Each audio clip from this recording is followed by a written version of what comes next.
push at least.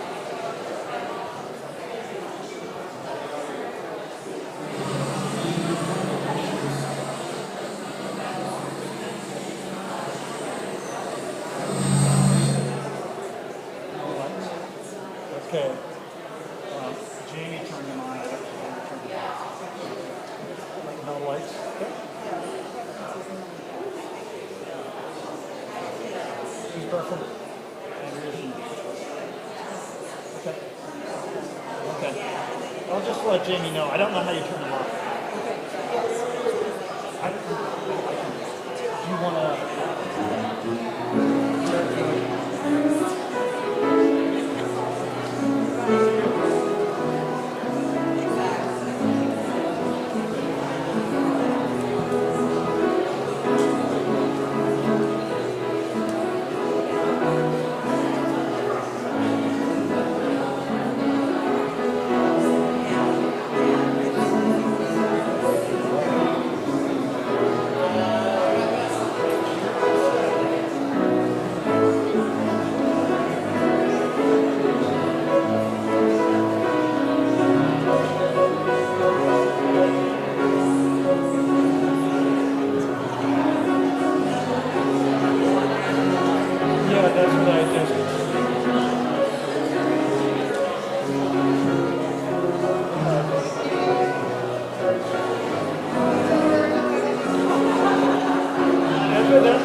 Dearly beloved, family and friends, we are gathered here today to celebrate the life of Kevin John Grealish.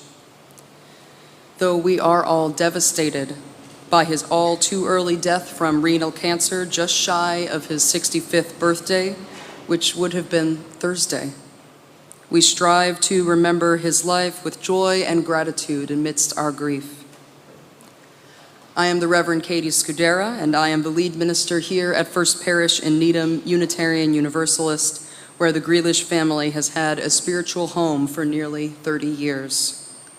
I deeply appreciate all of you who have traveled or dialed in from near or far to support Kevin's family, his wife Andrea, their daughters Allie and Katie, his mother Barbara, his son-in-law Greg, and many aunts, uncles, cousins, nephews, and nieces. Please remember that the congregation's reopening task force and the Grealish family request that if you're not speaking at a microphone, you wear your mask over your nose and mouth at all times when you're indoors at the church. And please remember that the Grealish family welcomes all to a memorial reception at Castle Island Brewing Company in Norwood at 1 o'clock following the service. We hope that this memorial celebration will honor Kevin's spirit and his life as a loving son, brother, husband, father, and uncle, an outstanding engineer, and a dedicated member of First Parish, and a joyful outdoorsman, an activist for progressive politics and our precious planet Earth. Thank you all again for being here today, and again, welcome, one and all. I now invite forward Kevin's wife Andrea, his daughters Allie and Katie, and his son-in-law Greg to light our chalice, symbol of the Unitarian Universalist faith, and to offer a reading adapted from a first parishioner of blessed memory, Reverend Ed Lane.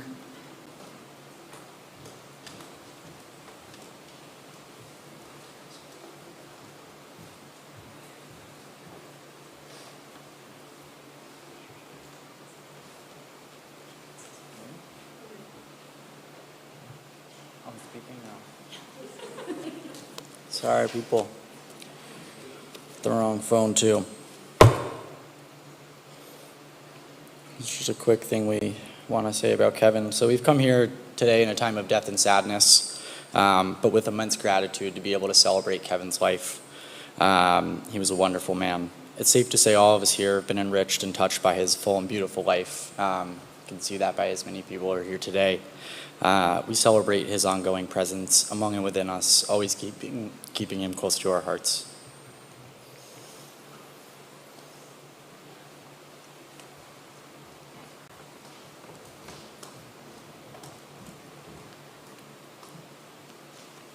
As we begin this memorial celebration of Kevin, please join me in the spirit of prayer and reflection so that we may center ourselves on this precious present moment. Spirit of life and love, who is known by many names and through many ways, thank you for your presence among us today, both in this church where generations of Needhamites and folks from Boston Metro West have come to honor and celebrate their deceased loved ones, and in the homes of those who loved Kevin and are participating online, for the spirit of love can reach us in any place. We know with your support and with the support of all those present here today that we will navigate our grief at Kevin's death. We are also grateful for the presence of this gathered community of those who knew and loved Kevin, and we affirm that our communal love and all the lessons and gifts that Kevin gave us are a blessing to all present here and to all those whose lives we touch. We pray that while Kevin's body has returned to dust, that Kevin's spirit live on through us in our words and deeds, inspired by his love of family and friends, his dedicated work ethic, his efforts to build a better nation and a sustainable future, and his joy in sports and in nature. May we not forget him and how he influenced our lives and our world. We take a moment now in quiet reflection with the ringing of the singing bowl to offer the silent prayers of our own hearts and to bring to our minds our favorite memories of Kevin.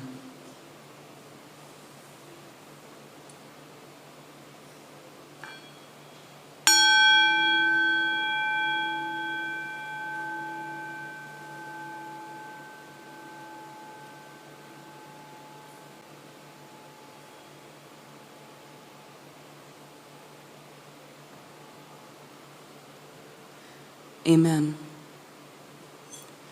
Please remain seated and join Kevin's friend, John, and Kevin's coming-of-age mentee, Sevi, in singing our musical meditation, Here Comes the Sun.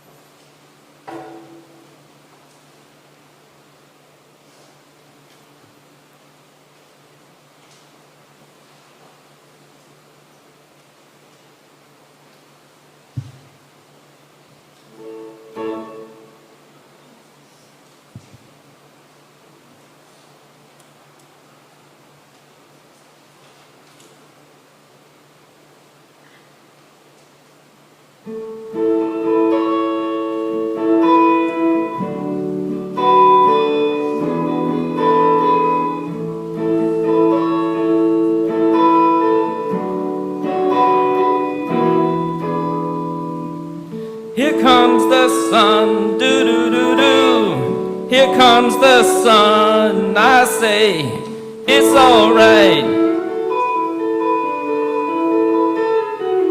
Little darling, it's been a long, cold, lonely winter.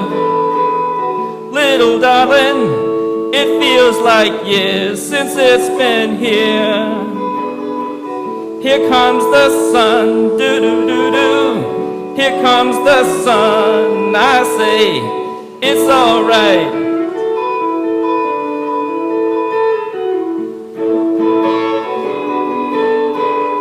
Little darling, the smiles returning to their faces.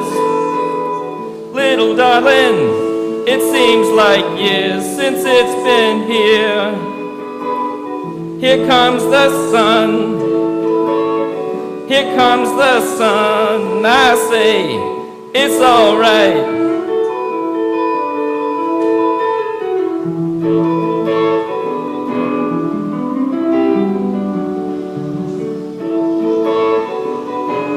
Sun, sun, sun, here it comes. Sun, sun, sun, here it comes. Sun, sun, sun, here it comes. Sun, sun, sun, here it comes. Sun, sun, sun, here it comes.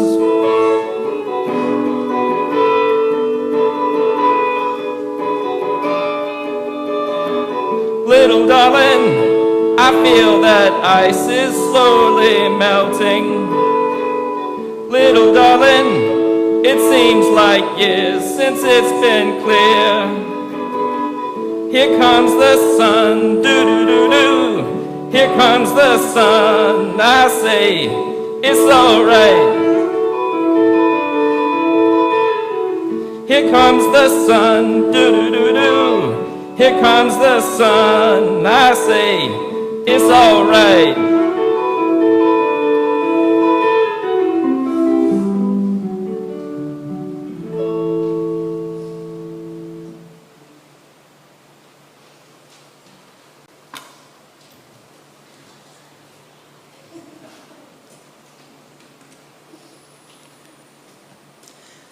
I now invite forward Kevin's cousins, Jim and John Windsor, to offer our two readings this morning from Nancy Wood and from Reverend Jan Richardson.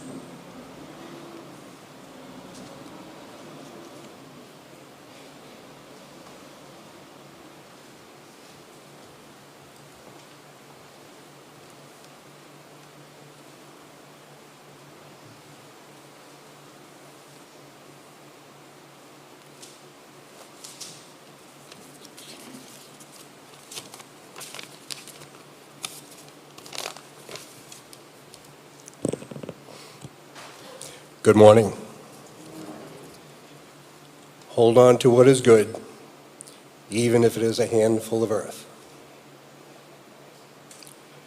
Hold on to what you believe, even if it is a tree which stands by itself.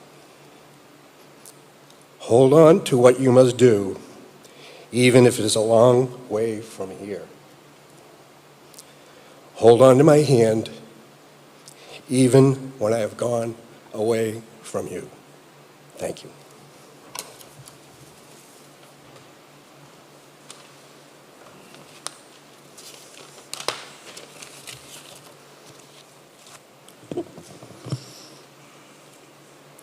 Blessing for the brokenhearted.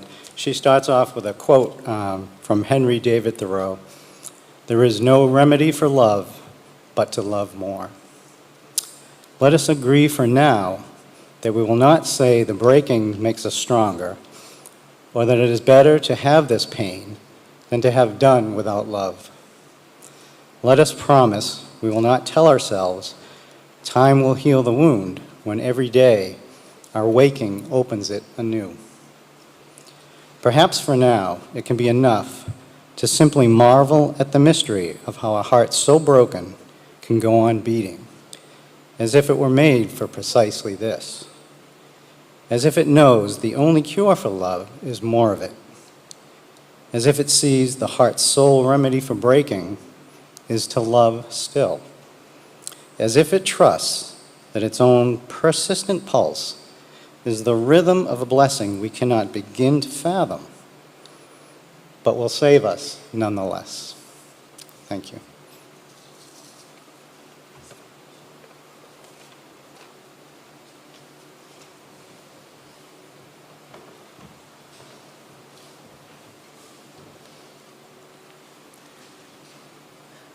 I offer to you one telling of Kevin's wonderful and too short life, his obituary as written by his wife and daughters.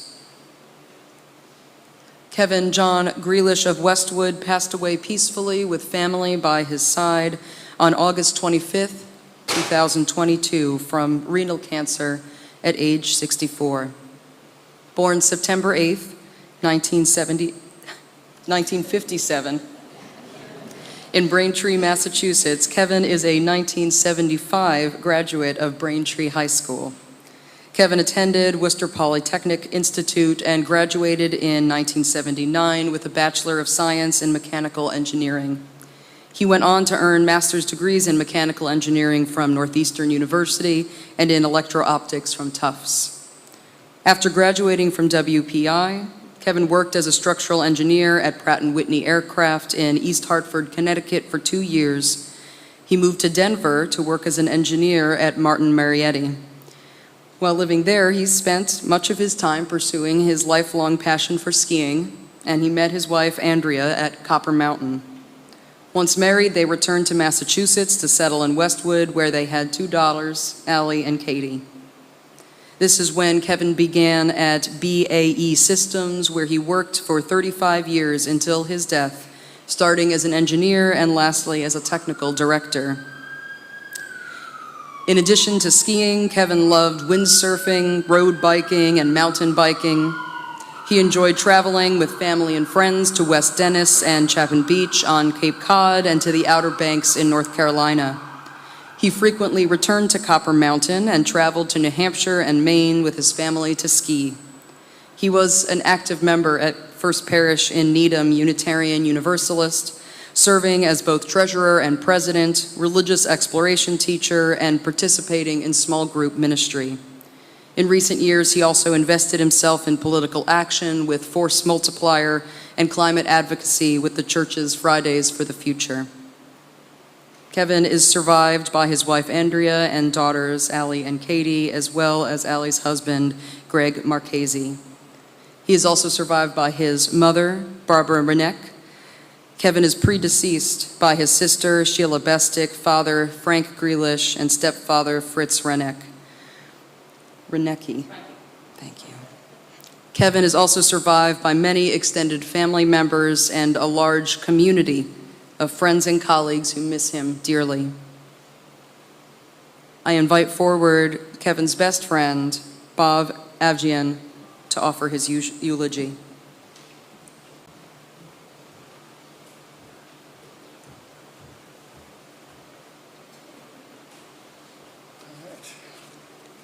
See if I can get through this. Good morning, everybody. My name is Bob Avjian. Over the past 40 years, Kevin's become my best and closest friend. We met in the summer of '82 while both working at Mount Marietta in Denver. We played on an intramural flag football team sponsored by Conville's Pub in Littleton, Colorado. We instantly hit it off, once hearing each other's Boston accent, shared love of Boston sports teams, the outdoors, skiing, hiking, etc. Conville's was owned by two brothers from Boston, so Kevin and I, naturally were their favorite sons. We also played on either ends of the side of the field, both defensive backs. So we're both of the same stature, so naturally the opposite teams put people that were 6'3" for receivers. That started a friendship, where we skied practically every weekend, raced on the satellite ski team, hiked and camped, and of course, experienced countless parties. And hundreds of chairlift rides going skiing. We ran the gamut of topics from skiing techniques, snow conditions, which run to do next. And as Kevin was very cerebral and was really inquisitive about the world around him, as you all probably no doubt know, numerous topics of discussion ranging from engineering, energy, science, the environment, politics, and culture. All this kind of stuff happened over all these hundreds of chairlift rides. We ended up marrying two close friends from Penn, and both couples moved back east and started families. Evan and Andrea to the Boston area, Sue and I to the Washington, D.C. area. However, our lives would be intertwined ever since, getting together many times regularly and on important life events. For example, we would gather every summer over the 4th of July at Susan's parents' house in North Stamford, Connecticut, as well as many summer vacation on the West Dennis Beach. We also met up on occasion in Colorado for skiing. Andrea and Kevin were actually Uncle Kevin and Aunt Andrea to our family. And you'll see that reflected in the various pictures displayed. So, hope you don't mind. Share a few stories with you today. Kevin's Datsun, the silver Datsun, and the turbo Saab, and speeding tickets. Kevin used to say, they should just throw the ticket at me as I go by. Why do I have to stop? God, the Saab was awesome. One early Saturday morning on our way to ski, we stopped at Idaho Springs Bakery, and the lady, this is a memory that I have, the lady baker slapping Kevin's hand, and I'm having him look up as he handled multiple donuts at the bakery in Idaho Springs. And the look on Kevin's face, oh, dude, that was a good one.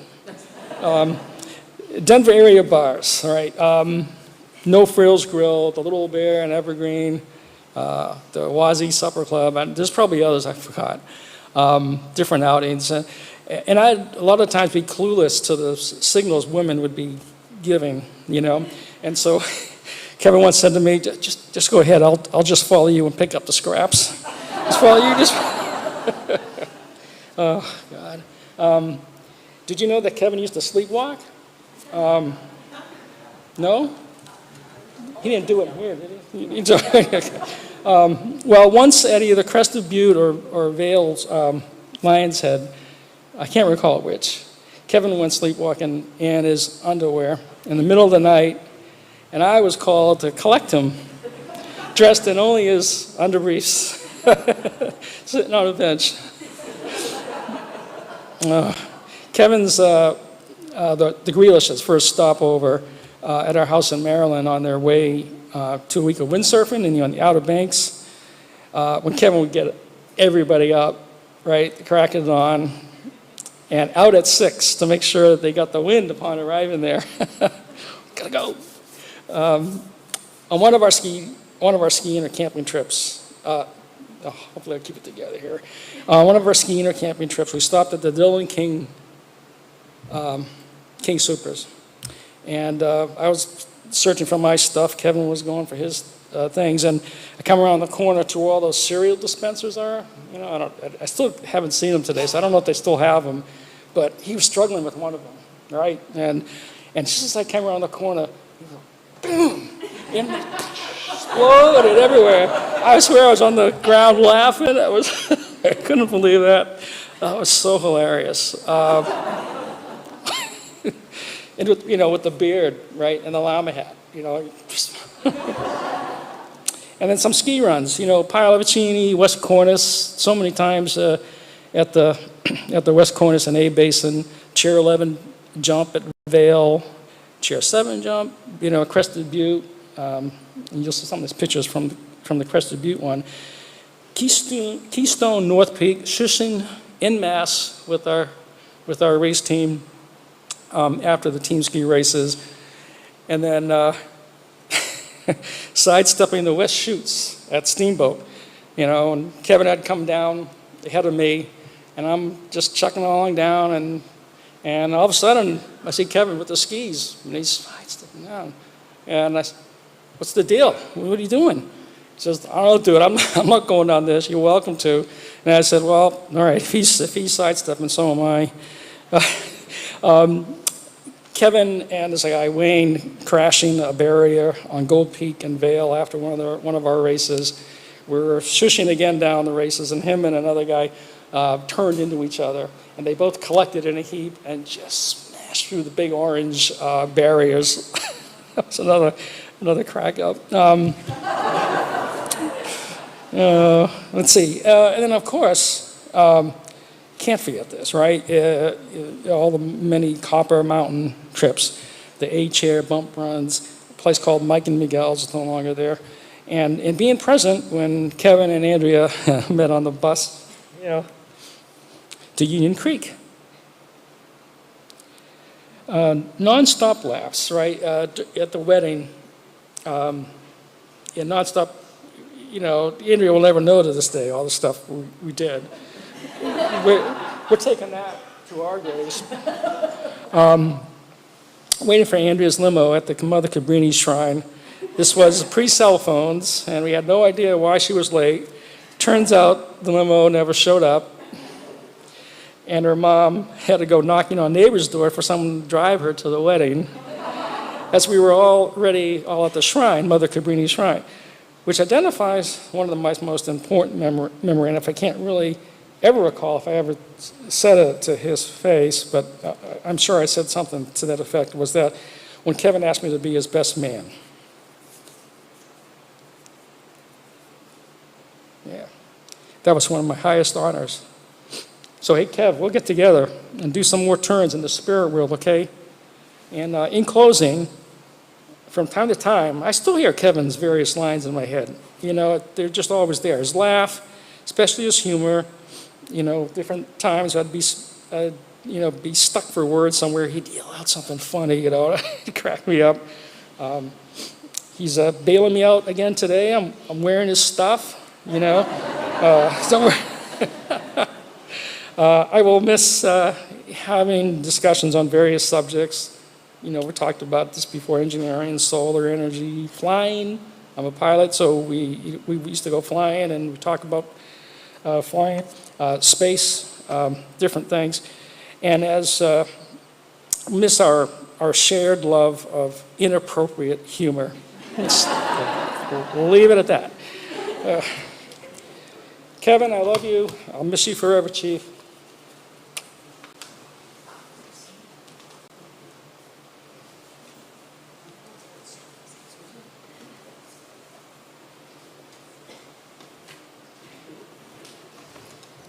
Thank you, Bob. I now invite forward Kevin's daughter, Katie, to offer her eulogy.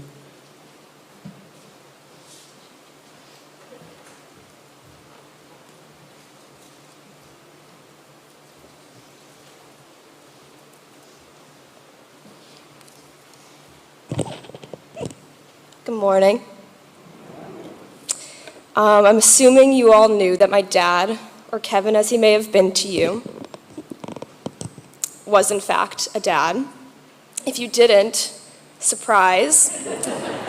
I'm also going to assume that being a dad was a pretty big part of his life. However, only Allie and I, and now Greg too, are lucky enough to know what it was like to have this great man as a father. I'm hoping I can enlighten you all now, so you will have a better, more whole picture of him as we celebrate his life together. But I wasn't really sure how to start this. How can you sum up 20 years of knowing someone in just a couple minutes? Especially when that someone has played such a monumental role in your life. I think that's a tough job to do, but I'm gonna try to pull it off. I'd like to share a couple memories of my dad, as well as a few qualities I saw in him. While your relationship to my dad is not the same as mine, I wonder if you recognized some of these qualities in him too. When I sat down to think about what I wanted to say about my dad, one of the first things that came to mind was his powerful sense of curiosity. Dad was so naturally curious about anything and everything. There's this one picture of him that I think really illuminates this. It's from when Allie and Greg got engaged. They got engaged outside, and in the immediate moments after it happened, there were helicopters flying around. Dad found this fascinating because he loved anything related to planes, trains, and helicopters. He kept trying to get a look at them, and I happened to be taking pictures at the same time. So what resulted was this picture of Dad crouching down and squinting up at the sky with his daughter and new son-in-law celebrating their engagement, which happened seconds ago, just reduced to a blur in the background, as if the most exciting thing that happened to Dad that day was the helicopters. Nothing, and I mean nothing, could get in the way of Dad and his latest curiosity. Dad's curious, intellectual nature was also really eminent if he accidentally or purposefully drank regular instead of decaf coffee. He was a big coffee drinker, but he always drank decaf. Sometimes he wouldn't, though, and you could tell because he would not stop talking. He used to drive us crazy on those caffeinated days, chattering on and on about the intricacies of meteorology, or the Patriots' new defensive strategy, or his take on last night's episode of Survivor. I always pretended to be annoyed when he got like this, as a teenage daughter must do, but I secretly loved it. I enjoyed getting to see him at his most inquisitive and chatty self, excited about the many mysteries of the world. I think Dad's zest for knowing as much as he could about everything under the sun really inspired my own curiosity and thrill for learning. I'm so grateful I had a father who put such a prime on knowledge and education. When other kids were going to the Red Sox with their dads for Father's Day, Dad and I were going to the Museum of Fine Arts. While other high schoolers complained about their teachers and assignments over the dinner table, Dad and I had long philosophical and political conversations, and sometimes arguments. How many nights we spent at the kitchen counter, Dad devoting the few precious hours he had after work to helping me with my math and physics homework. Not only was I gonna finish it all and get the answers right, but I was going to understand why every single answer was what it was. There was no simple giving of the answers in Kevin Grealish's household. Dad was an intellectual through and through, and he made sure to instill these values that he held so dearly in me too. But Dad did not only pursue the arts and sciences, he was very well balanced. Dad was an active man, more active than me, and he loved the Patriots.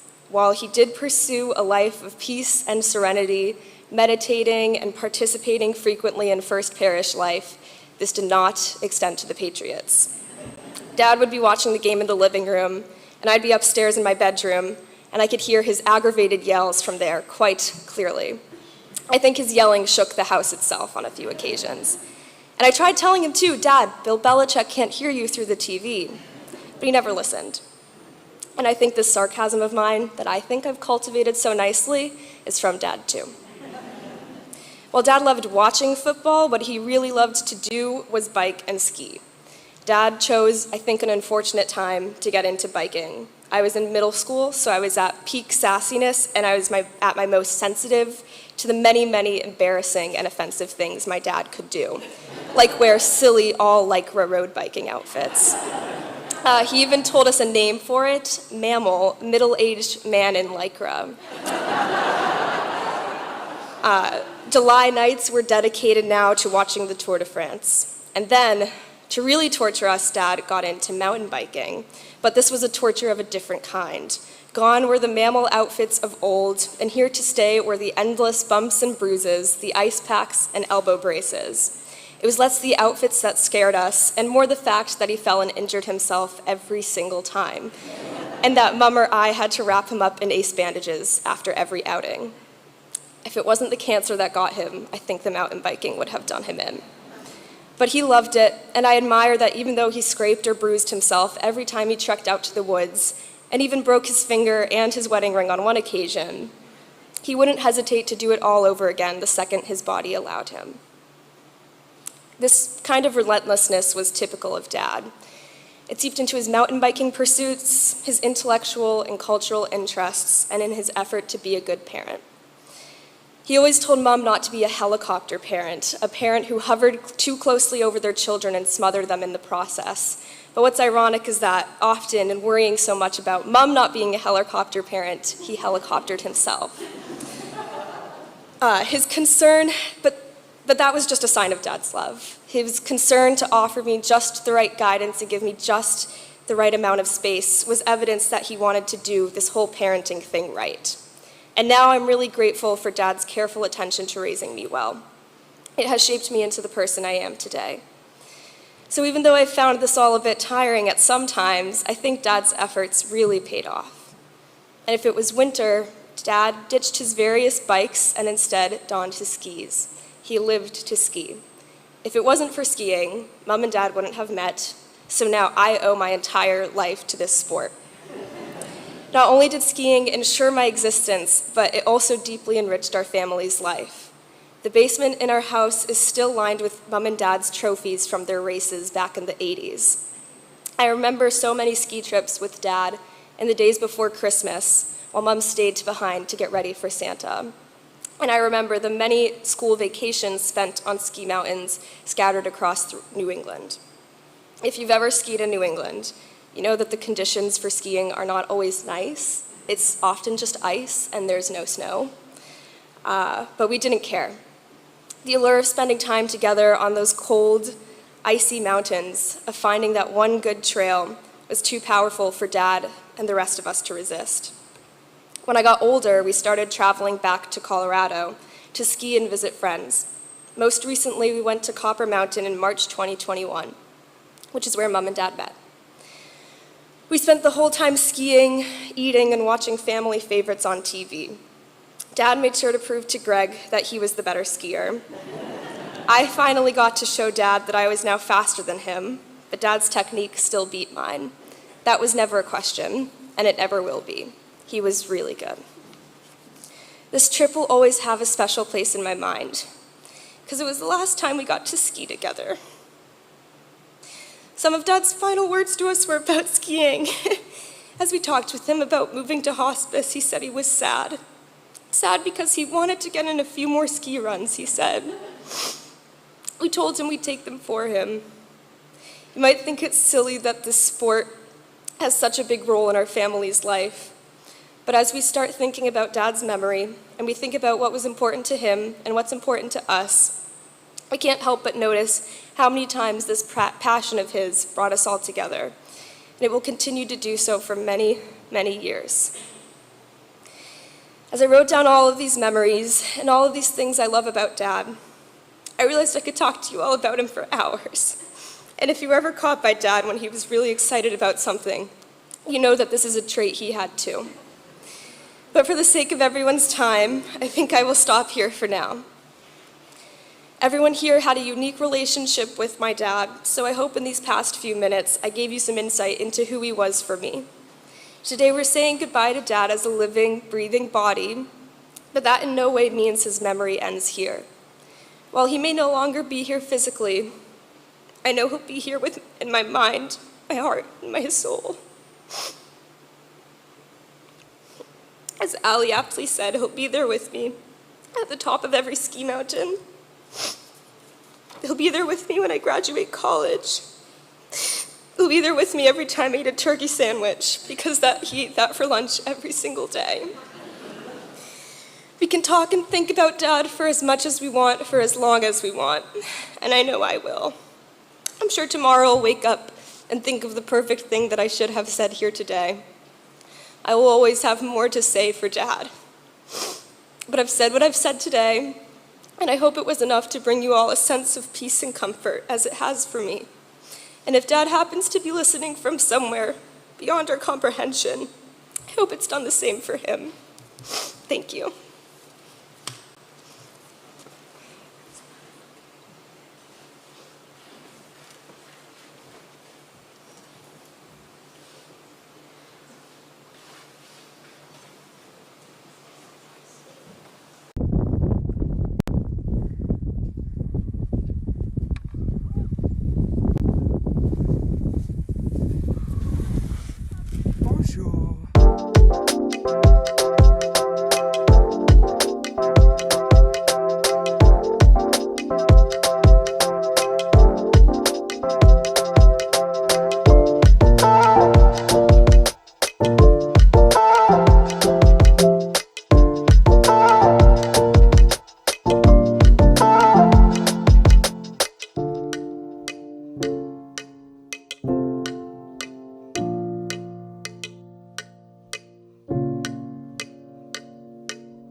Love and devotion,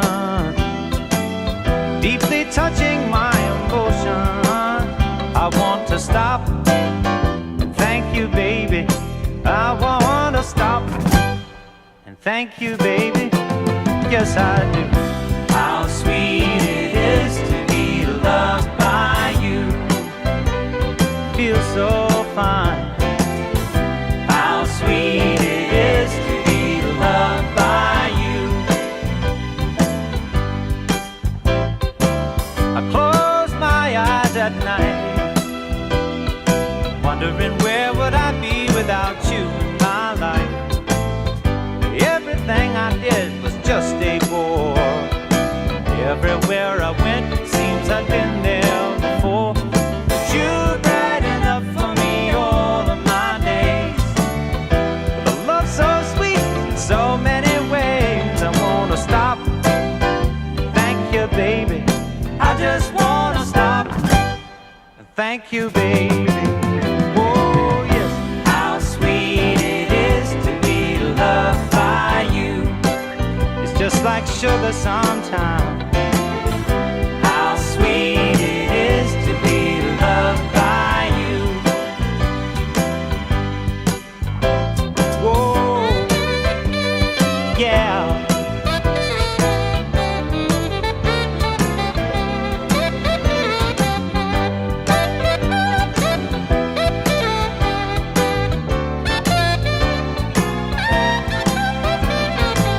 You were better to me than I was to myself.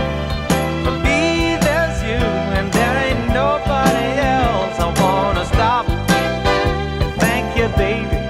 I just wanna stop and thank you, baby. Oh, yes. How sweet it is to be loved by you. How sweet it is to be loved by you. Oh, now, how sweet it is to be loved by you. It's like jelly, baby. Oh, yeah. How sweet it is to be loved by you. Just like honey to the bee, baby. Yeah, now, how sweet it is to be loved by you.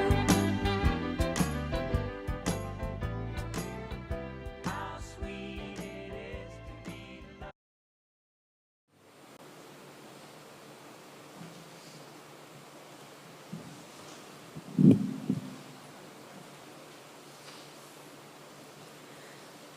We have come to the time in our service when we invite all of those with a brief reflection, memory, or story about Kevin to come forward to this microphone, or you could wave and I could bring it to you if you're really stuck.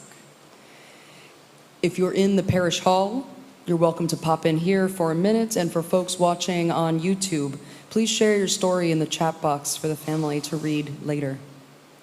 We'll have about 10 minutes for open sharing, so please keep your remarks short so that others have the opportunity to share. And now please, come forward.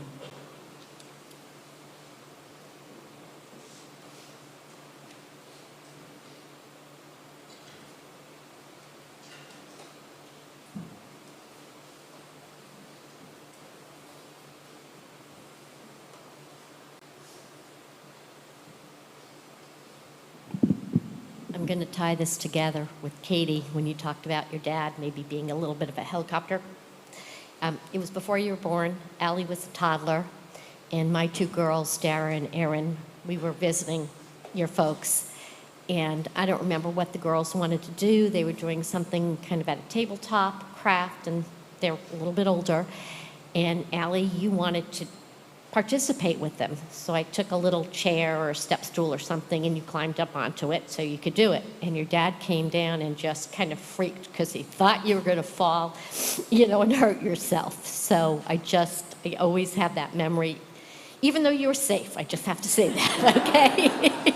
But I had already raised, two kids, so had a little different comfort level with things. But it's just a memory that I want to share about Kevin.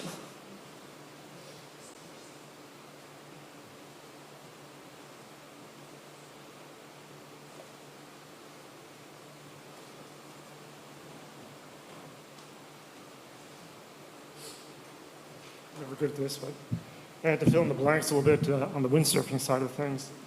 I'm fortunate to know Kevin as a friend for many, many years. We met at Honeywell. We worked together for, 35 years or whatever that's been. In doing that, we both realized we both liked windsurfing, so we did a lot of windsurfing together on Cape Cod. And for the last 25 plus years, we've been traveling to Cape Hatteras with the family and staying together.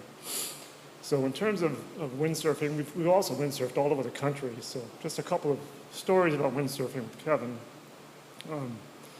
Actually, my wife relayed this story from a coworker that when we were out working at Lockheed in California, twice Kevin and I went sailing out there. One time in the Bay and the other time up in Sherman Island, which is up northeast of San Francisco. But when you sail in the Bay, it's right on the flight path of the incoming airplanes. And our coworker, Joe Colosimo, flying in the day after we arrived, whatever, saw windsurfers down there, and he commented to us how crazy it was. These guys were out windsurfing in the in the bay, and they said that was us.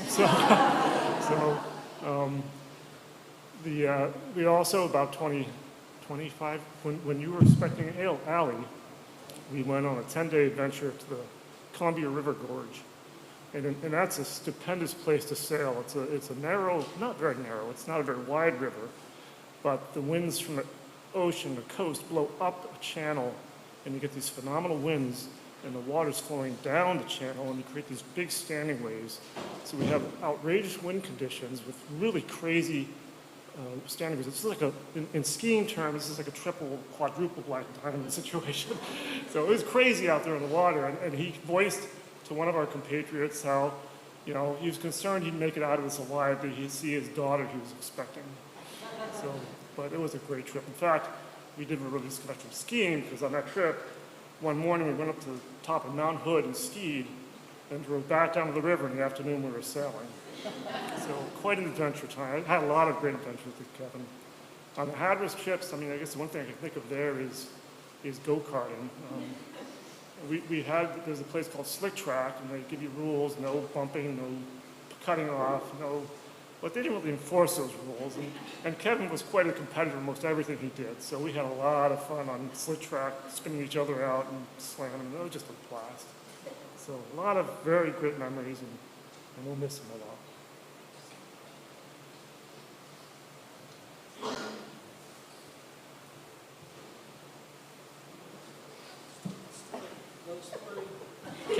Kevin wants to keep this light, so quick one. Years ago, we brought lobsters out from Boston to Denver because Kevin's department in Martin was having a big party. It was given by his boss, and the boss had a couple of teenage kids, and the party sort of degenerated into just craziness, right? Water balloons, and one time Kevin's boss was like from where Reverend and I are to the window, and she was standing over there with her husband. Her name was Joanne McGuire. She went on to become, pretty high level at Martin Marietta, and he goes, watch this, right? He says, Bob, watch this, and he takes a water balloon, right? And it wasn't his intent, but he launched it. And it hit Joanne. And she got this blood. Like this. Like this behind me.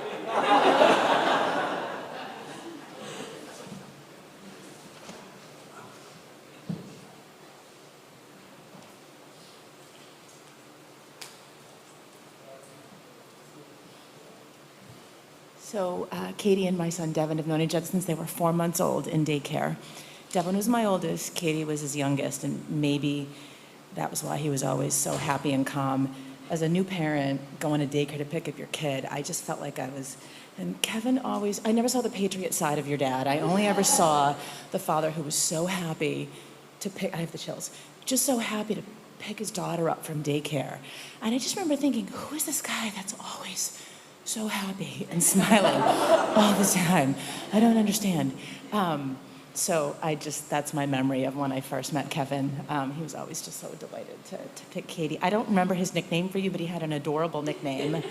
And so that's my first memory when I met Kevin.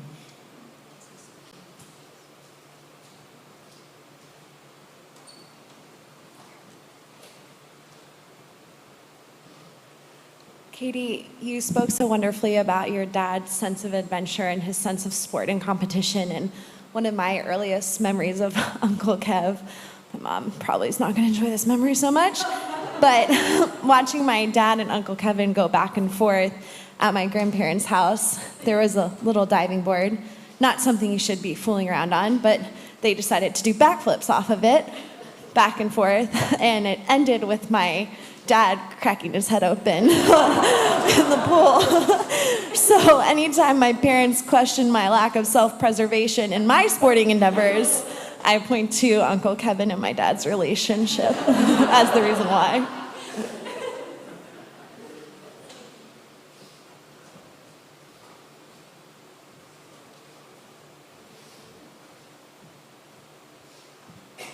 I just want to say I love the picture of Kevin. That smile is just, one of the things I always remember.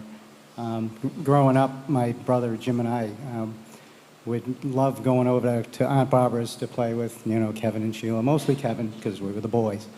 And so many memories of that, but a few come to mind, and one of them, actually Jim reminded me of last night. We live in Abington, which is not that close to Braintree, and I don't remember how old we were, maybe late middle school, freshman in high school. But we drove our bikes over, rode our bikes all the way over to Braintree, and Kevin's like, oh, let's go for a ride. So what do? We went up the Blue Hills and down the ski trails on our bikes. And Jim reminded me last night that, of course, I think we thought we were going to die, and I think that was like maybe a precursor to Kevin's love of biking. And I just want to thank Katie and Bob for kind of filling in the gaps. We didn't know Kevin as much, after adolescence and off you go. And it's funny, last night at the memorial, the pictures.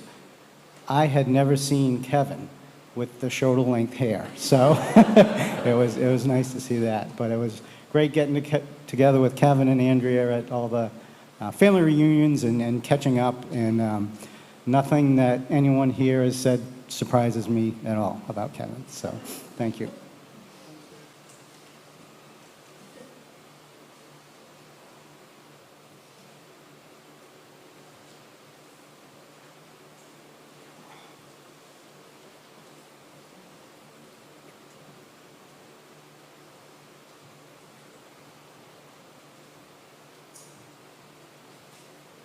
My memory of Kevin was when my husband and I were fairly new to this church. We were at a gathering dinner that they hosted at their house in Westwood. And somehow we got into church history a little bit. We were pretty new, and this new L of the church, they just done a massive reconstruction of a big wing of the church with lots of decisions to be made and fundraising and so forth, and it was almost all done. But he was president. He told us the story when he was president of the church. There was a big discussion about whether the color of the exterior of that wing. And all these other decisions had already been made. The church had done so well, but there was a real division of opinion about should it be white, should it be yellow.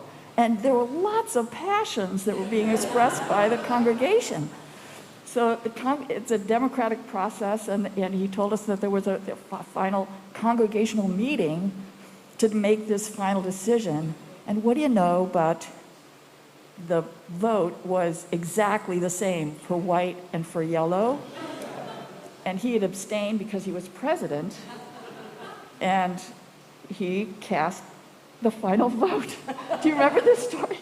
The vote was written that if it was a tie vote, it would be yellow, and he abstained, so it's yellow. There you go.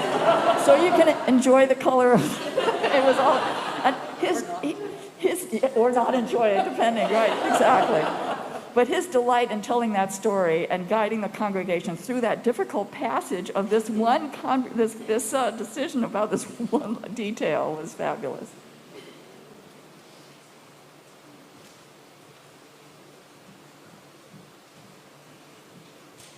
I'm still a little sensitive about that color issue because I abstained and didn't vote on that one. And then I found out I had really strong opinions afterwards. Way back when my oldest was in 8th grade, Kevin agreed to be his mentor for the coming of age program, and we were thrilled when he said yes. We were so excited. And then we had occasion to have a dinner party with the Grealishes and some other folks, and that's when I learned how far back Kevin's interest in cars went.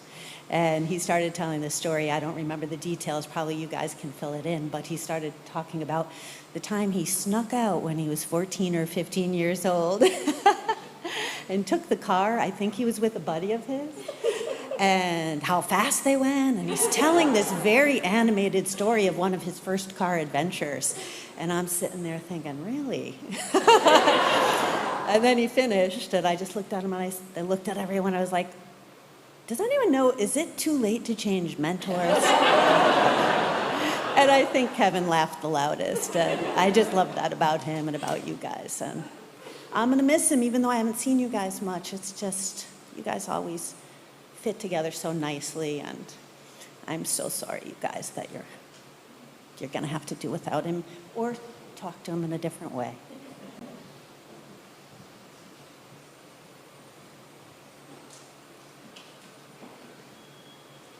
Thank you all so much for sharing these wonderful stories. With grief in our hearts at Kevin's loss, yet joy for all the happy times we shared with him, we pause together for a moment of quiet when we can reflect, remember, and rejoice that Kevin was part of our lives.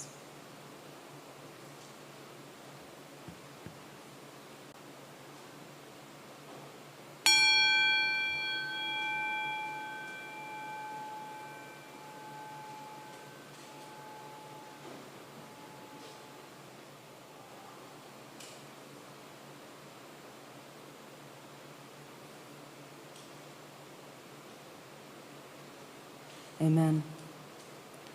Please remain seated and join in singing Kevin's favorite hymn, Spirit of Life.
Thank you all so much again for being here today in person and online. On behalf of Kevin's family, we are deeply grateful for your presence at this service and for your presence in the arc of Kevin's life. For those of you who are here in Needham, again, you are welcome to join Kevin's family for a reception at his favorite brewery, Castle Island, at 1 p.m. And please remember to take care of yourselves and one another in the coming weeks and months when the hole Kevin left in the fabric of our lives is most acutely and painfully felt.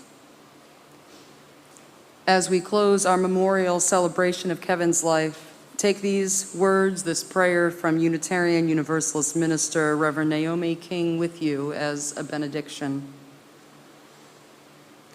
Whispering breath of mystery, rattling the windows of our spirits with tears and sorrow, draw us back to the wonderful, the loving, the beautiful times we had with Kevin, whose memorial we have offered. Recall to us his inspirational actions, caring, and commitment. Grant us these good stories as shelter from the blasts of loneliness and from the hunger for being together as we once were. Together we shall be again, ashes mingled with ashes, as together we came out of the stars and the earth, stardust and mud, extraordinary and mundane. Kevin's ashes are blessed because Kevin's life was holy, worthy, and meaningful. These ashes are blessed, a reminder of the gift of Kevin's life. These ashes are blessed and will be returned to this earth, a gift of renewal. And we are blessed to have known him. We are blessed to carry on some part of his story, and from such blessing we give thanks for Kevin's life that has gifted our own. Blessed be, and amen.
that fun. Yeah, thank you.